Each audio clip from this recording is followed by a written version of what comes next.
John's father has 3 sons. There's Jack, a quiet, intelligent student. Then there's Jason, a popular athlete. So who's the 3rd son?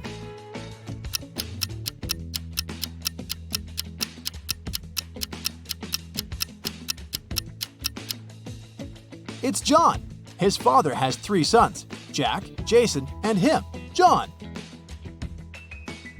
One day, a teacher decided to give her students a test, but all of them refused to take it.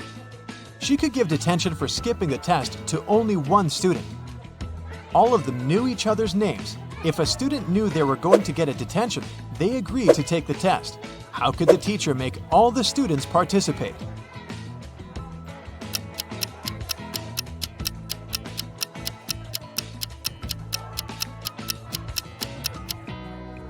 She told them that she'd give detention to the student whose name came first alphabetically. Then this person wouldn't skip the test. The next person on the list wouldn't skip as well, and so on until the end of the list. Randy was at home, sitting in his chair with a book. Suddenly, his sister's super expensive vase fell and broke in the living room. He ran there in time to see a stranger jump out of the window and run away. Randy tried to chase him, but his glasses fogged up because of the cold, so he couldn't see the person. When the police arrived, they immediately knew he was lying. He'd broken the vase himself. How did they know?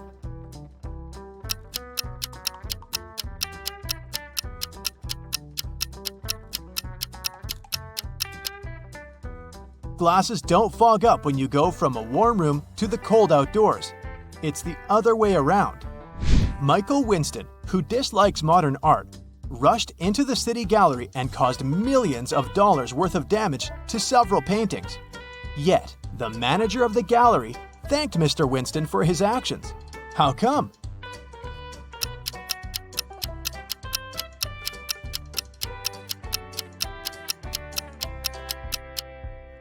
Michael was a firefighter. The water from his hose damaged several masterpieces, but he still managed to extinguish the fire and save many more exhibits. Look at this line of people at the checkout in a supermarket. They're all a colorful bunch, but one of them is trying to sneak out food out of the store. Can you tell who just by looking at them closely?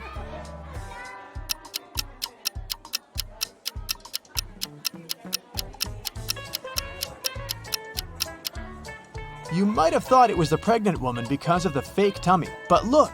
She's wearing comfy sneakers without shoelaces so that she could slip them on easily. The guy in a baggy hoodie sure looks suspicious, but it's not food he's hiding inside his pockets. It's a kitten. And the real culprit is the guy behind him. Look at his sleeves. One of his arms looks way bigger than the other. He must be hiding something in there. A man dressed in black from head to toe was walking in the middle of the road. All of a sudden, a huge black car with its headlights off came around the corner and screeched to a halt, not to hit him. How on earth did the driver of the car see the man in black?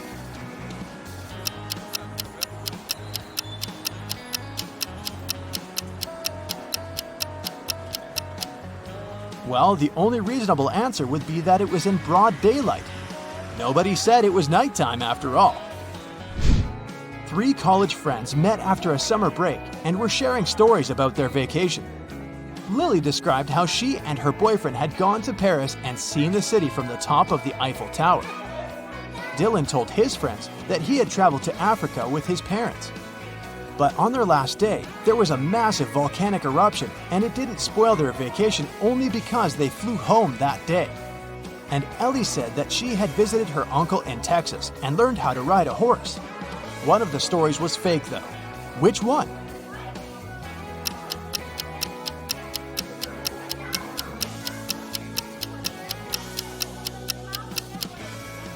Dylan's story is fake. He couldn't fly home on the day of the eruption because when something like this happens, all flights get cancelled. Mark and Amy got stranded on a tiny uninhabited island full of sand and rocks, but not much else. They had no radio or cell phones, and there were no trees on the island to make a smoke signal. Suddenly, Amy noticed a plane circling the sky in search of them. She got a bright idea to make it notice them. Soon after, the plane picked them up. What was Amy's idea?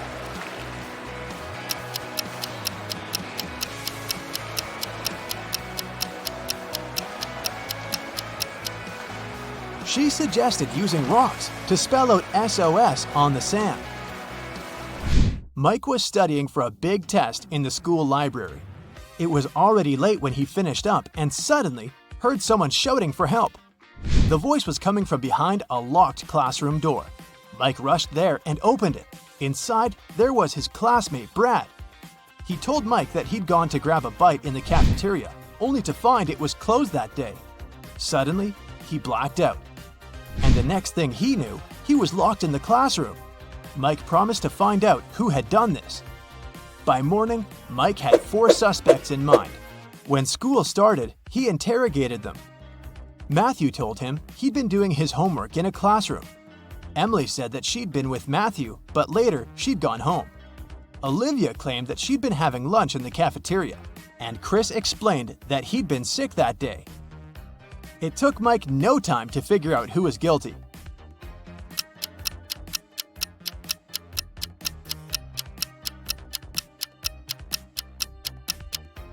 It was Olivia. She couldn't have been eating lunch in the cafeteria because it was closed that day. Clara was in her hotel room when she heard someone knock on the door. She looked through the peephole and saw an unfamiliar man.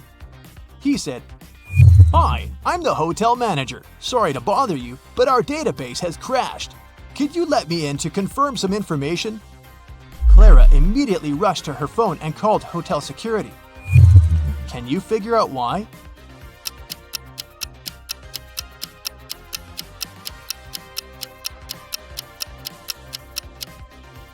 The badge on the man's chest says Chloe Smith, and that's a female name. She knew the man was a fake manager. Emma's mother asked the girl to go to the supermarket and gave her a shopping list and a bank card. But in case Emma forgot the card's PIN, her mom also gave her a little clue. When Emma was already at the checkout, she took the clue out of her pocket and immediately recalled the code. Can you say what number it was if the clue was a sheet of paper with a fly, a cat, a girl, and a snake drawn on it?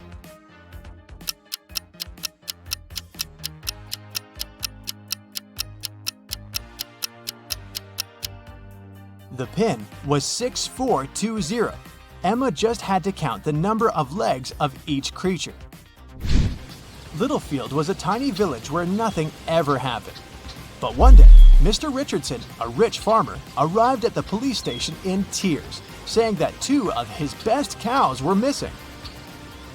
There were 3 suspects, and each of them had to answer one question. "Have you taken your neighbor's animals?" Mr. Anderson said that he and Mr. Richardson had a common business and that he wouldn't risk their partnership.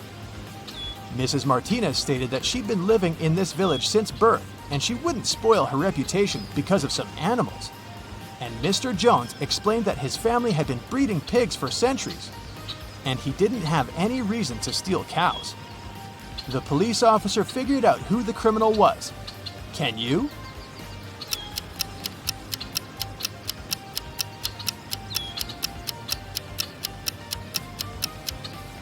The thief is Mr. Jones. How did he know that it was cows that were stolen? Nobody had told him the animal species. A woman was having breakfast at a nice restaurant. At one moment, she noticed a fly in her coffee. She was indignant and made the waiter bring her another cup. After he returned with a new cup of coffee, she shouted, "What's with this service in this place? You've just brought me the same cup of coffee." How did she understand it?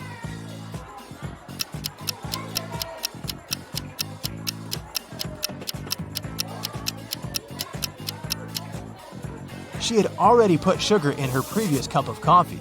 When she tried the new one, it was sweet. There's a barrel of water in the yard. You look inside and see that it's more than half full, but your friend argues that it's less than half full. How to figure out who's right without using any measuring tools or removing water from the barrel?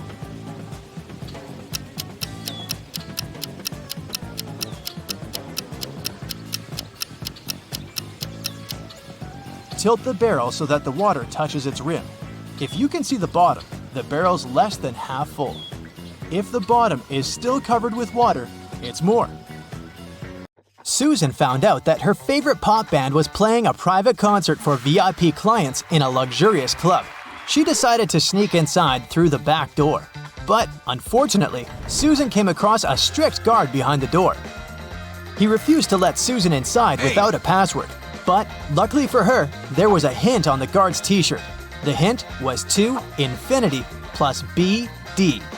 Susan deciphered the hint and was allowed to enter.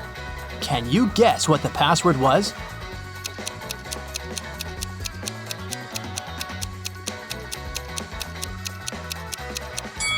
It was to infinity and beyond.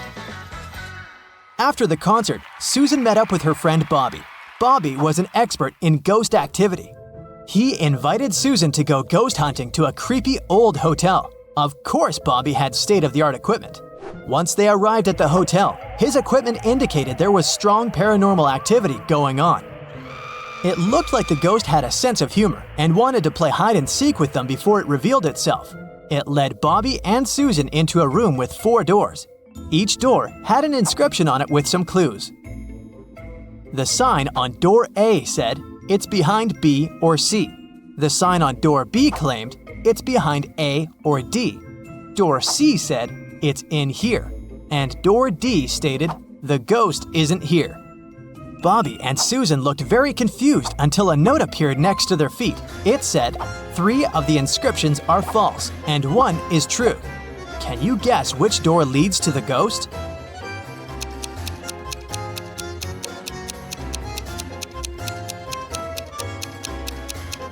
Let's see how this works. If the ghost was behind door A, then both statements B and D would be true. If it was behind door B, then both A and D would be true. If the ghost was behind door C, then A, C, and D would be all true. But if the ghost was behind door D, then the statements on all the doors would be false, except for that on door B. This fits the rules, so the ghost must be behind door D. The next morning, Bobby called Susan again, saying that he had a surprise. He had won 2 tickets to Susan's favorite theme park and asked her if she wanted to go. Before she answered, though, Bobby warned her that she had to crack a very difficult riddle. Only then would he give her a ticket. She agreed. For a school challenge, 100 students received a number between 1 and 100. Each student was instructed to go inside a classroom that had exactly 100 boxes randomly numbered from 1 to 100. Inside each box, there was a slip of paper with a random number between 1 and 100 on it. Now, each student needed to enter the classroom on their own and find the box that contained the slip of paper with their number on it. But in order to do so, each of them was only allowed to open a maximum of 50 boxes. They were instructed to leave the room exactly as they found it, and they weren't allowed to communicate with other students once they'd left the room. If all of the students managed to find their numbers inside the boxes, they would each get $100. But if one of them wasn't able to find their number, none of them would be able to win the prize. Bobby asked Susan if she knew the best strategy for all of the students to find their numbers and win the prize. After a few hours, Susan called Bobby with the answer. She managed to figure out the riddle. Can you guess what she answered?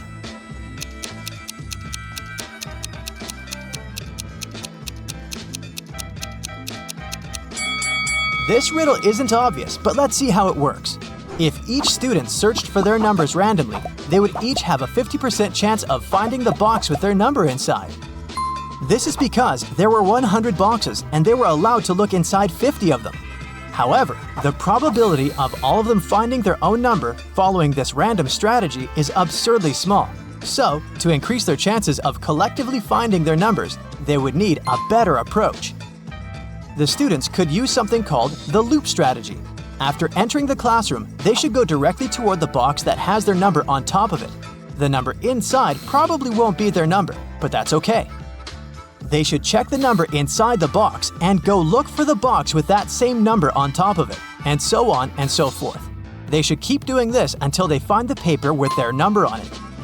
This strategy means there's more than a 30% chance of the students finding their numbers and winning the prize.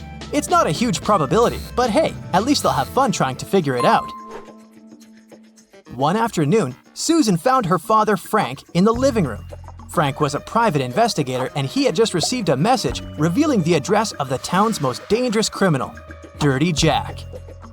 He decided to go check the area, even though he didn't know what the criminal looked like. The address turned out to be an old warehouse. When he busted inside, he found 4 people sitting at a table. They were a carpenter, a truck driver, a mechanic, and a firefighter. Without any hesitation, Frank arrested the firefighter. How did he know it was the criminal?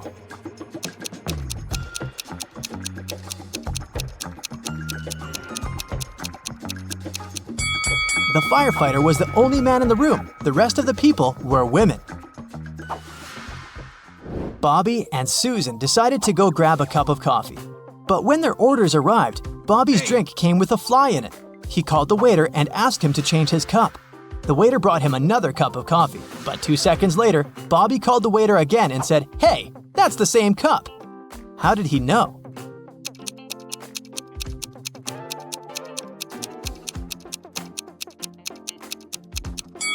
Because Bobby had already put sugar in his coffee.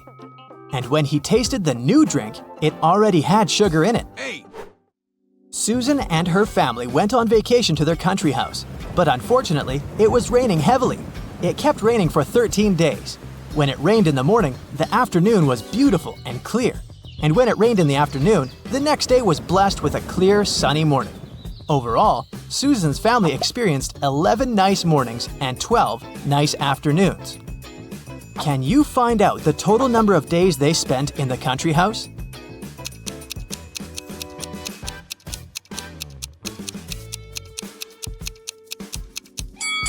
The total number is 18 days. Here's how you can figure it out. Let's call clear afternoons X, clear mornings Y, and periods of time with no rain O. This equation represents the number of days with rain, X plus Y equals 13. And here are the days with clear mornings, Y plus O equals 11. And this equation represents the days with clear afternoons, X plus O equals 12. If we solve these 3 equations, we'll learn that X equals 7, Y equals 6, and O equals 5. So the total number of days is 18. Bobby started his morning by jogging in the park near his house. When he returned, he got to know some very unpleasant news. Someone had stolen his car. He questioned 3 of his neighbors. Henry said, "I've been playing video games for the past 12 hours and haven't left my basement." Rosie said, "I'm a gardener. I've been planting daisies in the public area all morning, and I think I saw a suspicious man who opened the car using a knife." Jack said, "I saw your car when I went out for groceries, but when I returned home, it was gone." Who's lying?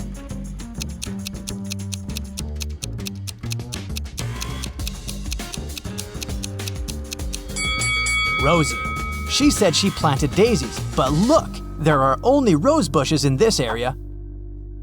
One day, Susan found a box on her desk with a note that read, "What can run but never walks, has a mouth but never speaks, has a head but never weeps, has a bed but never sleeps." Can you decipher this riddle?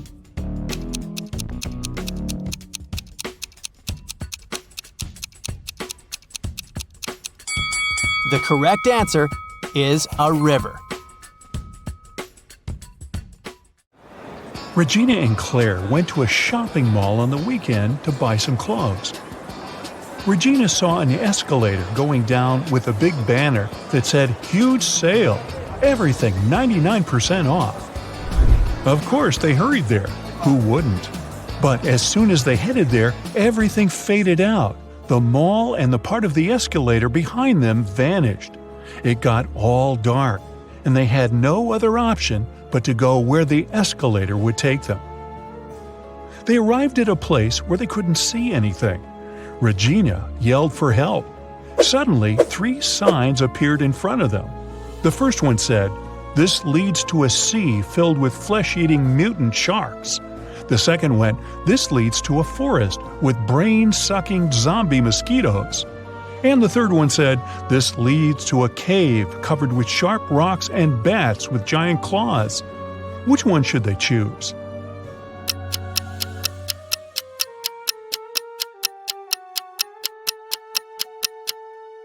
Well, bats are harmless until provoked, whether they have small or big claws, so they should choose the third one.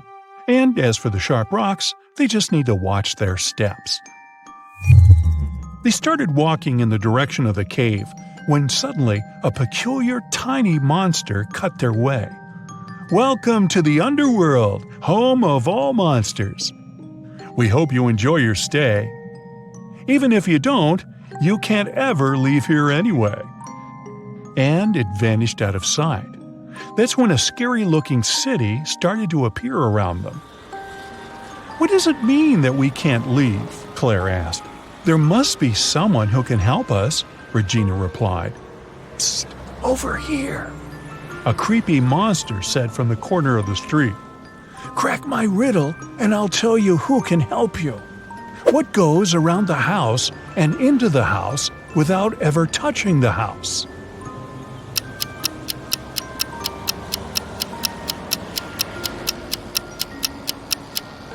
It's the sun. So, if you want to see it again, go to the restaurant called Cantina Hella and find the only human there. He might help you. And the monster left. Regina and Claire found it, but a bodyguard stopped them at the entrance. Password? We don't have it, Regina said.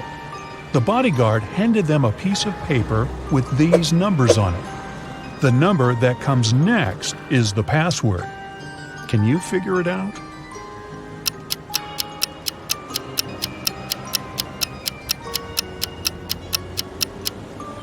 Every next number is made by moving the first digit of the previous one to the end. So the password is 1793. Regina and Claire walked in. The place was super crowded with human-looking monsters everywhere. It seemed impossible to spot the only real human in there. Can you see him?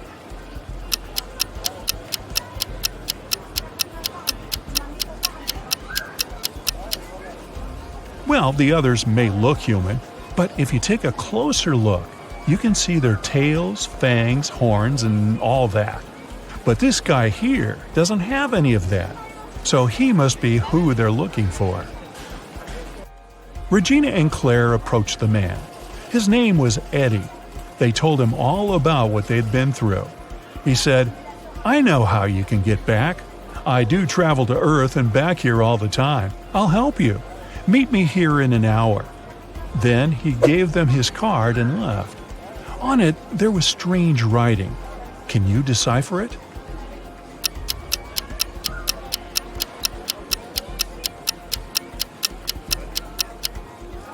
You need to replace all the letters with the previous letter that comes before them in the alphabet. So it says police station.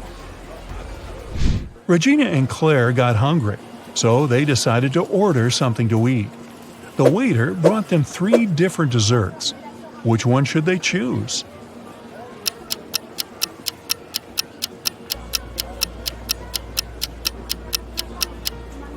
Did you notice that the eyes on the first one are actually blinking? I wouldn't eat that. And the teeth inside the second one are real. Well, that's creepy. But the worms inside the third one are just gummy worms. And what looks like dirt is actually chocolate crumble. So they should definitely eat this one. After eating, they headed to the police station to find Eddie. When they arrived, they saw Eddie was really panicked.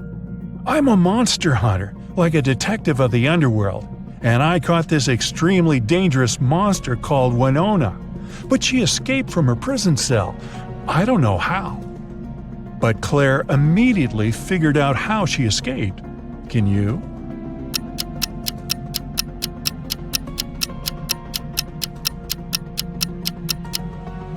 Look at the poster on the wall. It's moving slightly. There must be an airflow behind it that is coming from a tunnel. Suddenly, a guardian rushed next to them and said, Sir, someone claimed they spotted Winona at the gym. Everyone rushed there. The receptionist silently pointed them in the direction of the changing cabins. They saw the feet of 3 different monsters in 3 different changing rooms. One of them was Winona. Can you tell which one?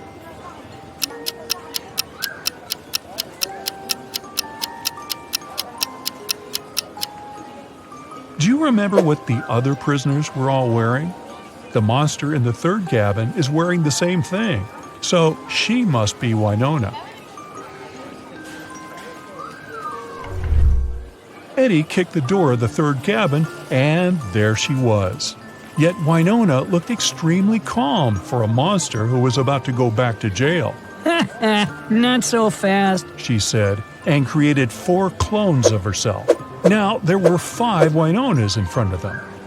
I will give you a hint about who the real me is and let you take me back to jail only if you agree to place me in the most luxurious cell. All the Winonas said at the same time. Eddie had no choice but to accept.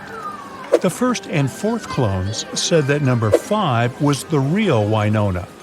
The 2nd and the 3rd clones said that number 1 was the real Winona. And the 5th clone said that number 2 was the real Winona.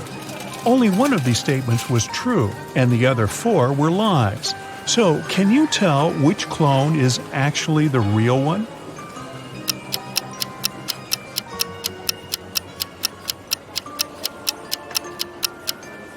If only one of them told the truth, then neither the 1st nor the 5th clone could be the real Winona, since that would mean 2 clones told the truth.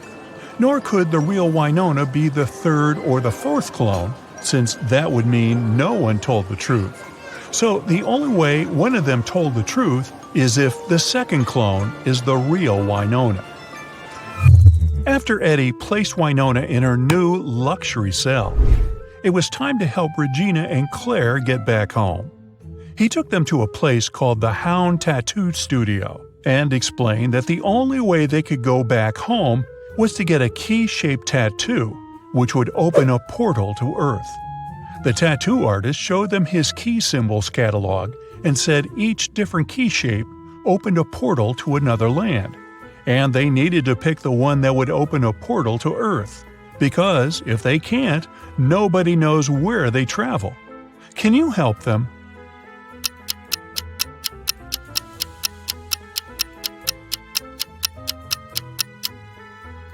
Remember, Eddie told them that he travels to the Earth all the time. Then he must have the Earth portal key tattoo as well. Now, let's take a closer look at all his tattoos. Here is the key-shaped one, and this key on the catalog is the same. So it must be the one that will help them go back home. After their tattoos were complete, Eddie activated their magic to send them home. Regina and Claire felt dizzy, as if falling through a rabbit hole. Then, suddenly, they woke up in their bedrooms at home. Wait, none of that was real? How do you think they can tell if this was all a dream or not?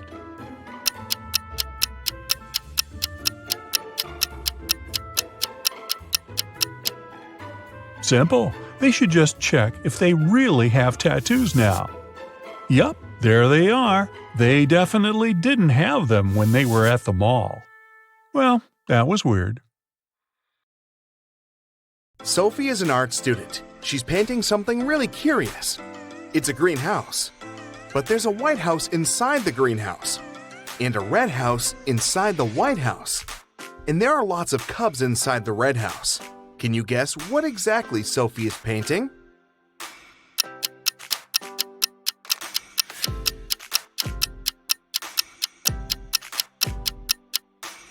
She's painting a watermelon. It has a small white layer inside the green one. Also, its pulp is red and full of seeds.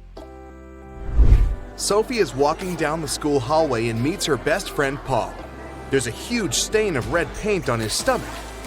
Sophie asks him, "Paul, what happened here?"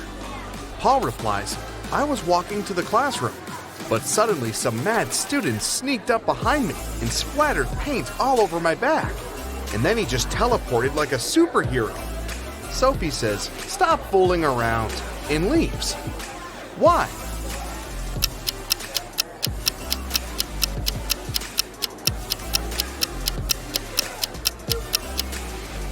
Alex has a stain on his stomach, not his back.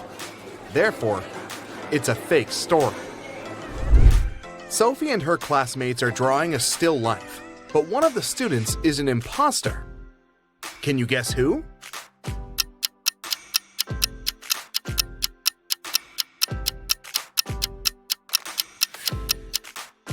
This guy's work is nothing like what others are drawing, but it's not a crime.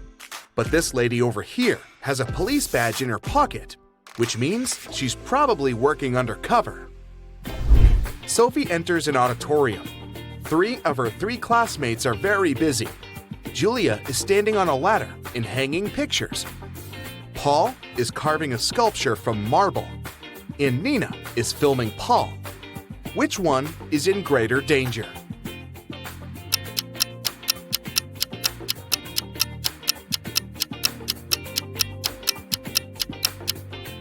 Nina, the sculpture is cracked, and it's about to fall on her. Sophie and Paul are making an experiment after classes. Both guys bring identical buckets with the same amount of water. But the temperature of Sophie's water is 25 degrees C, and the temperature of Paul's water is 25 degrees F. Simultaneously, they drop a coin into each bucket from the same height. The coins hit the water at exactly the same time. Can you guess which coin should touch the bottom first?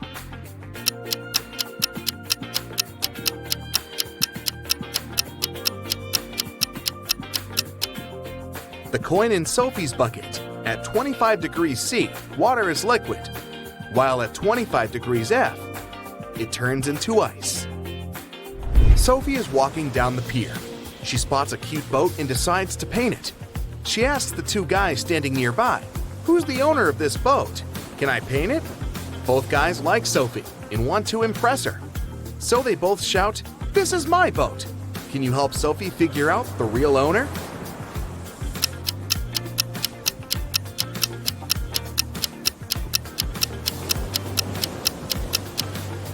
There's a blue jacket on the chair in the boat that matches the pants of the guy on the left. So, he's the owner. Sophie has painted a beautiful picture, and the boat owner wants to buy it. He gives her a box with gemstones. All but 2 are blue, all but 2 are green, and all but 2 are red. How many gemstones are in the box?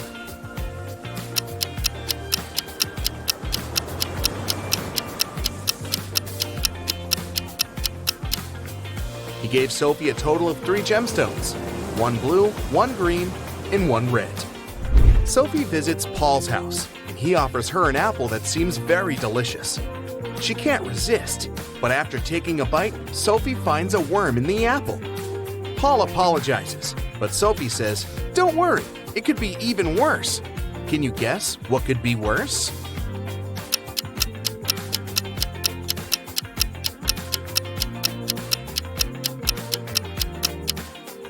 Sophie could have found a half of worm.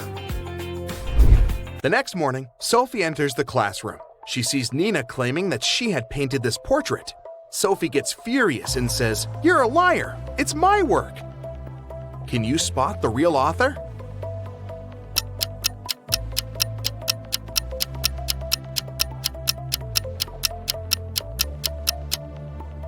Nina signed this work in the right upper corner. But take a closer look at the lower left corner. We can still see the name Sophie under a layer of fresh paint. Therefore, Sophie painted this portrait. Sophie brings some of her recent works to an art gallery hoping to sell them. The dealer says, "Sorry, but we only sell antique drawings.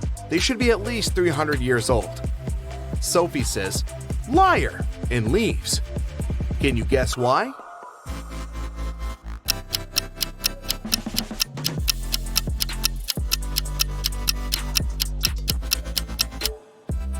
Take a look at this painting. This elegant medieval lady has a sports car parked in her backyard. Sophie's brother Mike lives in the country with his wife. Sophie wants to visit them next weekend, but this week, Mike's wife is feeling very sick. Mike calls Sophie and says, "Sorry, we can't host you. My wife is sick. She might have appendicitis." Sophie replies, "This can't be true. I took your wife to the hospital 2 years ago myself, and she had her appendix removed." When diagnosed, Mike's wife was found to have appendicitis. Can you explain this mystery?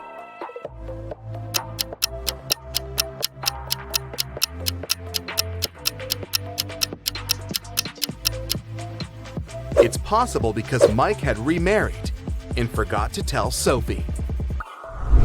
Sophie is heading to the classroom and finds her art teacher, Mr. Wolf, unconscious on the floor. She takes him to the hospital. According to doctors, he has a severe allergic reaction. But Mr. Wolf insists that he hadn't eaten anything all day. Sophie interrogates everyone who was around Mr. Wolf that day. The cleaning lady says, "I wash the class in the morning. I only use organic and allergy-friendly products." Nina says, "I was painting vases in the classroom all day. Mr. Wolf was there too, but I didn't see him eating any food." And Paul says, "I saw Mr. Wolf in the library early in the morning. He was looking perfectly fine." Can you guess who caused Mr. Wolf's allergy?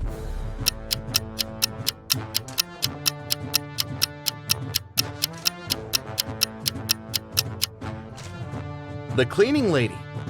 Although she used allergy-friendly products, she put the pencils in a jar with paint remover while cleaning his desk. Later that day, Mr. Wolf took one of these toxic pencils, chewed it, and got sick. Sophie returns back to the art school to prepare an exhibition. She's standing at the center of a ladder, preparing to hang a poster on the wall. She climbs up 6 steps, but suddenly the ladder begins to stagger, forcing her to come down 10 steps. Sophie asks Paul to hold the ladder and climbs 18 steps to the very top. Can you count the total number of steps on this ladder?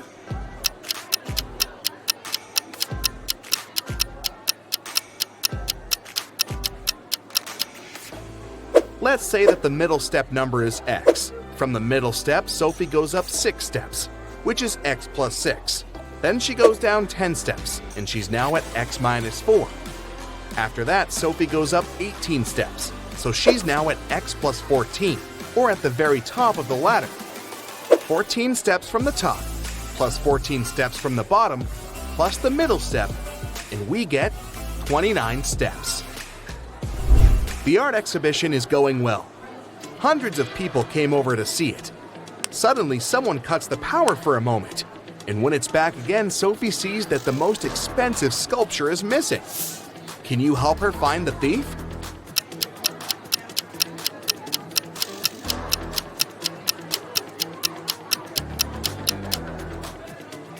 This elegant lady on the left. Her bag is looking full now, and it's hanging on the opposite shoulder. 3 art dealers approach Sophie during the exhibition to offer collaboration. Isabella shows her a picture of a beautiful villa on her phone and says, "Young lady, you must come to my art residence in Italy this summer. I'm ready to cover all your expenses." Sebastian says, "Darling, I'd love to buy 2 of your paintings for my private collection. Do you accept checks?" And Tina says, "I have a new book coming out this fall. Would you like to draw illustrations?" Only one of these deals is not fake. Can you help Sophie figure out which one?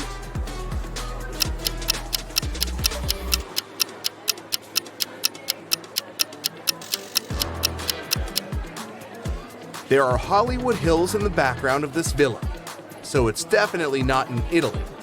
Therefore, Isabella is a liar. Sebastian acts like he's wealthy, but at the same time, he's trying to steal Tina's phone, so he's probably a scammer. Therefore, Sophie should accept Tina's offer. Sophie gets her first salary and goes to the jewelry shop to treat herself. The shop owner, Maya, complains, "There were several thefts in my shop this week." Sophie offers to help find the thief. First of all, she watches security camera videos. Very soon, she spots who is stealing the jewelry. Can you see him or her too?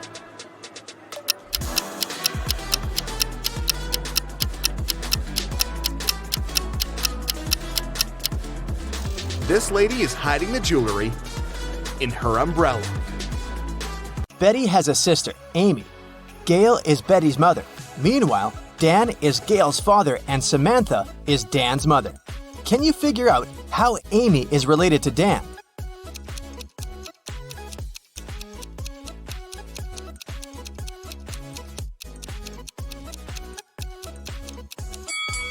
Here's why. Amy is Betty's sister, and Betty is the daughter of Gail. Therefore, Amy is another daughter of Gail. We also know that Dan is Gail's father. Therefore, Dan is Amy's grandfather. Betty is going on a date, and she's a little late. Her boyfriend, Stan, is already waiting for her inside their favorite coffee shop. Can you find him?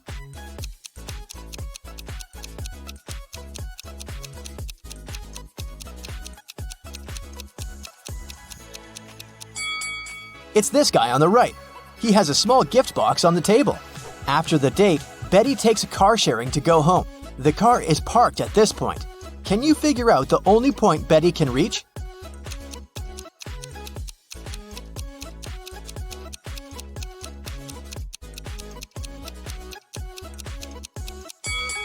If Betty takes this weird route, she can only reach point 3.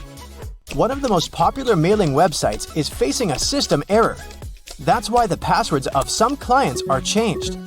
Betty writes a message to the company's representative. My password is altered. I'm not able to log in. The company replies, this time your password is distinct and it has 8 letters, out of which 2 are the same as in your previous password. Betty replies, thanks, now I can log in. Can you figure out Betty's old and new passwords?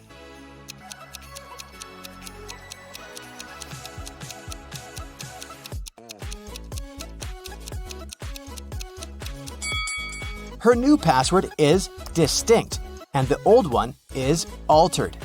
Betty arrives at her favorite swimming pool and spots something really weird. Can you see it too?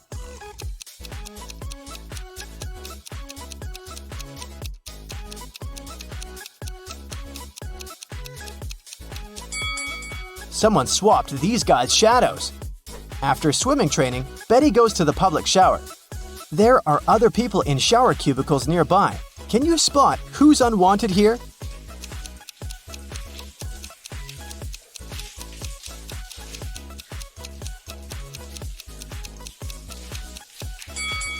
This person on the left should probably use the men's bathroom. He has only one shampoo bottle, while ladies usually bring a bunch of skincare products.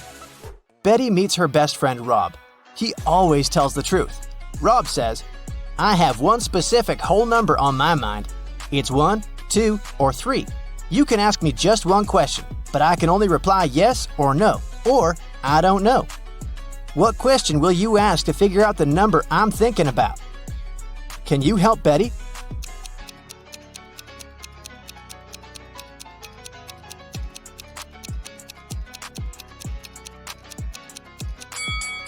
She should say, I have one whole number on my mind. It's between 2 and 3. Is the number I'm thinking of smaller or equal to your number? This way, if Rob replies no, then the number is 1. If he replies yes, the number is 3. And if he replies I don't know, the number is 2. Betty got a job as a cashier at a movie theater. A group of her first customers approached the ticket kiosk. 4 mothers, 2 grandmothers, and 4 daughters. What's the minimum number of tickets they need to buy?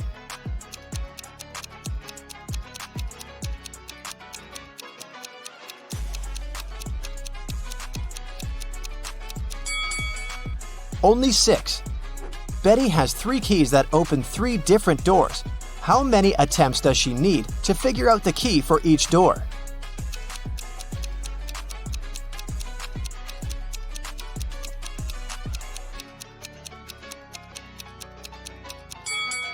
Betty will need 6 attempts. First, she has to check the first key and spend 3 attempts for 3 doors. Then, check the second key, 2 attempts for the remaining 2 doors. And then, use the third key to open the last door. Betty enters the cafeteria and spots a thief right away. Can you see this person too?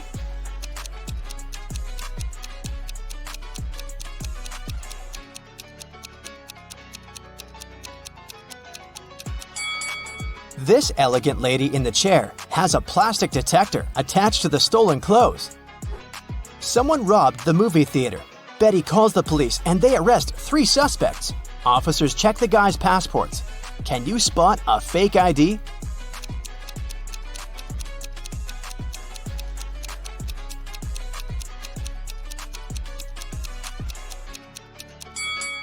Most passport pictures have a white background, so the one in the middle is fake.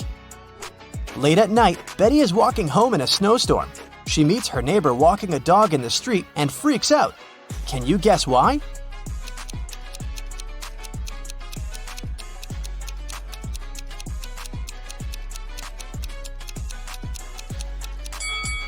The dog leaves footprints from only 2 paws. Betty continues her walk and sees another odd thing. Can you spot it too?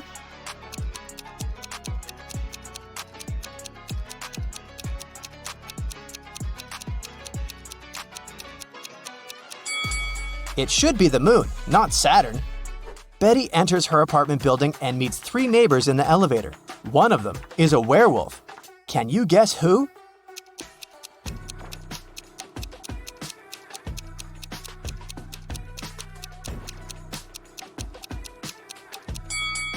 This lady on the left. She's wearing a moon necklace. Betty goes to sleep and wakes up in an arena. The speakers announce that she must fight with one of these 3 hybrid creatures. Which one should she choose to stay alive? A polar bear with a head of a tiger, an elephant with a wolf head, or a hybrid with a face and body of a huge squid and the legs of a human?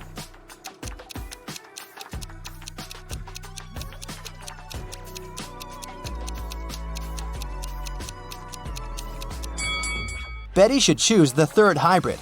Since its body has gills, it won't be able to breathe and fight outside water. After the fight, Betty gets an invitation to meet the major investor of this competition, King Harold. She enters a big, beautiful hall and sees 6 people sitting in front of her. They're wearing the same outfit and look very similar. It's very hard to tell who's the real king here. But after a couple of minutes, Betty approaches one of them, bows, and says, "Nice to meet you, Your Majesty." How did she know who's the real king?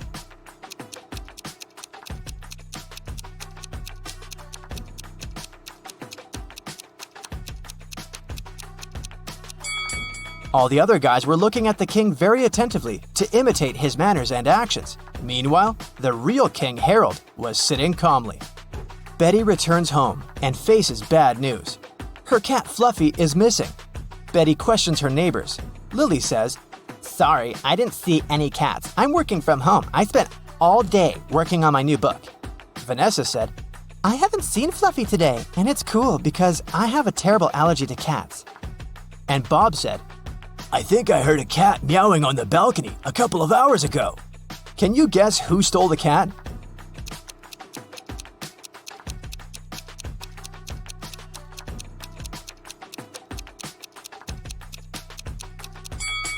Nobody. Fluffy's been hiding under Betty's couch all this time. Betty's boyfriend Stan lives just a couple of blocks away from her place. Betty calls him on FaceTime and invites him over. But Stan says, "Sorry, honey, I've just got home feeling very sick. I'd rather go to bed early." Betty yelled, "Liar!"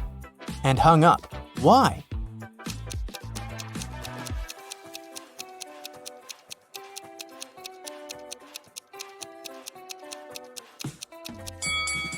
Take a look at Betty's window. It's pretty dark. Stan lives only 2 blocks away, but there's a bright blue sky in his background, which means he's definitely not at home. Betty makes a beautiful sandcastle and then lies down. She falls asleep. In a while, Betty wakes up and sees that someone has ruined her castle. She asks 3 persons hanging out nearby, "Who did it?" Kelly replies, "I like your castle and took a couple of pictures for my social. Then I left to get some ice cream. When I came back, I saw the castle was completely ruined." Olivia said, "I'm sorry, I was swimming far from the shore. When I returned to the shore, I didn't notice any castles." And Tom said, "Sorry, lady, I don't see anything because I'm blind. The wind must have destroyed your castle. You shouldn't have to make it 5 stories high." Can you spot a liar?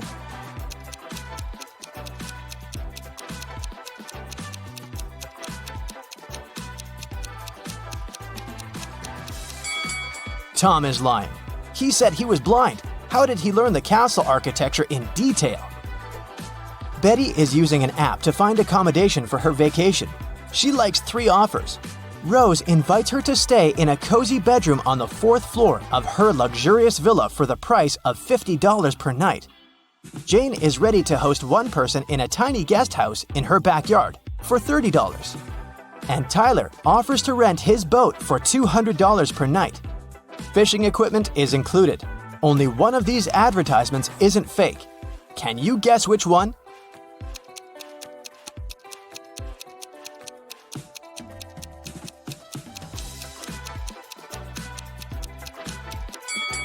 This villa is 3 stories, and Tyler's picture is hanging on the pier.